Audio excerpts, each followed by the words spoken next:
Hi guys, and welcome back to a brand new piercing video. Oh my gosh, okay, so this has been very requested. I always get asked this question all the time, literally all the time, like triggered. Today I'm going to be talking about all of the piercings that I do want to get, either within this year or like within the near future. I'm not obviously sure, like I've not really put like a time scale together for all of these, but these are some piercings that I do really want to get. So to kick off this list, I'm starting with an old favorite that I used to have, and that is my eyebrow piercing. I got this done back in 2014. I had it for a whole year, and it did sadly reject out of my eyebrow purely because I had to take it in and out for work. At the time when I was working in retail, the shop I was working at would not allow me to have facial piercings. But because I was taking it in and out pretty much like every day almost, like I had to, you know, get rid of it because it was just growing out of my body. So this is definitely one that I would really love to get again. It's just I don't know if I want to have that risk in case of it rejecting again. I don't know, I do really want it, but then I'm like, oh, is it too much on my face? Because when I had my eyebrow done, I only had my one lip piercing and a septum piercing.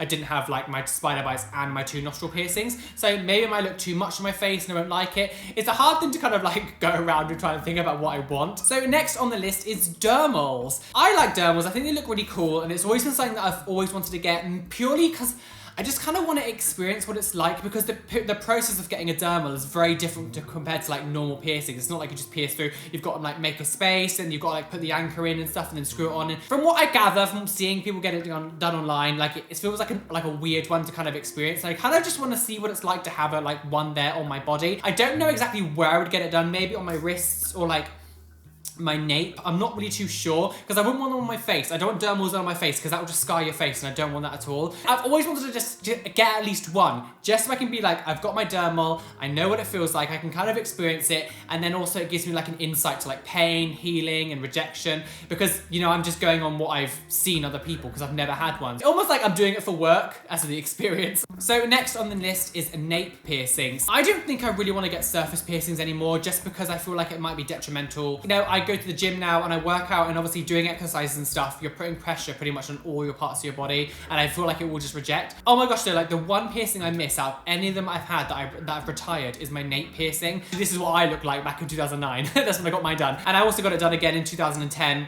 I pierced through scar tissue the second time, because the first time I had to take it out because, again, work was being weird. And then I was kind of like, I'm gonna get it redone, screw them. And I got it redone, and it was so painful getting it done the second time through scar tissue. But obviously with surface piercing, they do reject over time. So unfortunately for me, I did lose it. I really love them. I think they look so cool, and they're quite unique. They're still not something that like lots of people get. It's still like quite a unique piercing to get, but obviously it does grow out, and I just don't know whether I want to put that risk again. The scarring doesn't bother me because it's on the back of my neck, I can't see it, but it's just, I don't know. Choices. So next on the list, I don't know if this actually has a name or not, but it's a vertical helix piercing. If you look on my left ear, I used to have I've had two industrial piercings over my time. So I've had one that went this way, one went that way. Both times they've gone wrong. So it's not been the best thing for me. Because of these top ones, because of where they placed them, they're kind of like unison with each other. This one sort of spikes it that way and someone spikes it that way. They're not completely in position because they weren't made for this reason. I kind of want to go on this ear and get like three. So like one going up there, one going up there, and then one going up there. It's like three spikes on top of my ear. I really want them because I think they look really cool. It's one of those things that, you know, it's not many people have that kind of style of piercing on the rim of their ear. Normally people just get like hoops that just sort of sit on the side. Helix piercings are relatively easy to heal, really. They're like, cartilage piercings are annoying, but out of any kind of like ear piercings you get, helix piercings are like relatively easy to heal as long as you leave them alone. So I don't have any problem with that, and I'm not scared about that at all. So staying on my right ear, and now it sort of goes against what I've just said, but also an industrial piercing. So whether or not I do this or not, I'm not really too sure. I don't know whether I can or not. Obviously, I've had two industrial piercings in my time. I've done several videos talking about them, so you can go search them up. But both of them went a bit wrong, but they were always on my left ear. So I was thinking about maybe getting an industrial piercing on my right ear, but I want to have it like a forward industrial. I don't know if there's like a different name or whatever, but instead of it going like from here to here, I kind of want it to go from like here to here, because I've got quite a good rim along there, but like this side still, like there's not really enough rim here to get like a normal industrial. So I thought if I did it this way, I don't know, I've never seen anyone do this, and I don't know if it's possible, but like maybe having it that way around, so like the front of it comes out like almost like a forward helix, and the top of it comes out here. Obviously industrial piercings are very notorious for healing. They're horrendous. Like, because they hold your ear in place, it is very difficult to heal them. So I don't know whether I'm going to be excited for that. And considering both times I've had industrials before, they've gone bad, but I trust Ronnie like with my life, so I don't think anything bad will happen, but we shall see. That's one of those things that I kind of want, and I think it would look really cool. But if you heard anyone doing this, I've never seen anyone before, so let me know. Next on the list is right ear stretching. As you probably can see, this earlobe is absolutely empty, but this one is at an 8mm. Now, it's starting to kind of look a tiny bit off balance. It wasn't really bothering me before, but when I went from a 6 to an 8, I started to think that this was a bit big compared to this side, so I need to kind of stretch this one up a little bit. I don't know whether I'll go the same as this side, but just like a little bit bigger, just so it doesn't look so off balance. Again, do stretching right, use the right tapers, use the right things, don't skip sizes, don't do any of that shit. I've done videos, me reacting to ear stretching going wrong. You can go click on that if you want to go watch that, and you can see how horrendous. You can see how not to do it. Next on the list is a dermal punch. So as you should know already, I do have my left conch punched through at 6mm. I love it so much. I think it's really cute. It's one of my favorite things I do have. I kind of want to get another one up on this side of my ear. So basically what I was thinking about doing was getting rid of this upper helix piercing and getting a dermal punch like through this top bit here. Have a punch through and just have like a nice 6mm hole there. I think they look really cute. I really like it. I'm not too sure whether I would or not because they're quite expensive. Again, it all depends on whether I get my other piercings up there as well.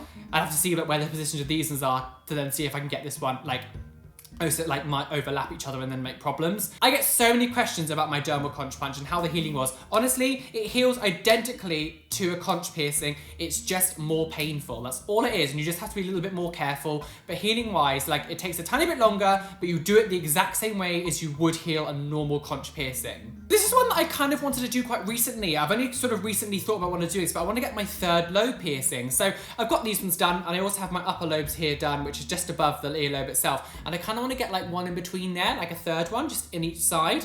So it won't be very painful because it's just like flappy skin. It's not cartilage or anything. No guns, please, though. Just because it's not a cartilage piercing doesn't mean it's okay to use a gun. Stop using that myth, because that's not true. So this next one is one that I'm debating. It's one of those other ones I'm a little bit iffy about, but it's always something that I was very intrigued to get because I kind of want to see what it feels like, and I kind of want to get it just to like have it, and that's tongue web piercing. So tongue web piercing basically goes under the frenulum bit of skin underneath your tongue. Not every single person can get this because not every single person has a big enough frenulum to get done, and if it's too small, it can just reject instantly and it'll be a waste of time. And it's one of those ones that would be for me rather than anyone else because no one else is really going to be able to see it unless I showed them. So like that doesn't bother me. Like, I don't get piercings for other people, so I get a lot of questions from people saying about these kind of piercings, like, why'd you get them done? Because no one will see them. But like, if you're getting piercings for other people to see, then you're getting them for the wrong reasons. Healing for this one's relatively easy as long as you don't play with it and just leave it alone while it's healing. Like, it'll be fine.